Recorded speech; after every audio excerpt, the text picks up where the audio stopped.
इंतखाबी सियासत में बात सियासी मुखालिफत से बढ़कर जातियात तक पहुँच गई।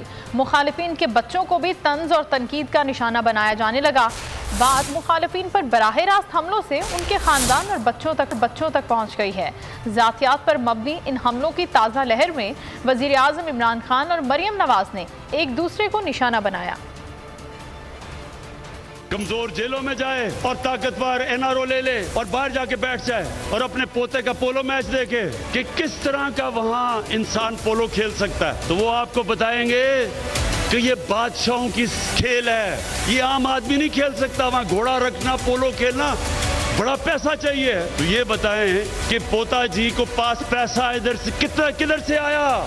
ये आपका पैसा है। जैसी बात करोगे मुंह तोड़ जवाब मिलेगा। ये बंदा इतना गिरा हुआ इंसान है कि इसने आज बच्चों को भी नहीं छोड़ा। जुनेद सफदर वहां की पोलो टीम का कैप्टन बनकर पाकिस्तान की इज्जत में इजाफा कर रहा है। वो नवाज शरीफ का नवासा है, गोल्ड स्मिथ का नवासा नहीं है, यहूदियों की गोद में नहीं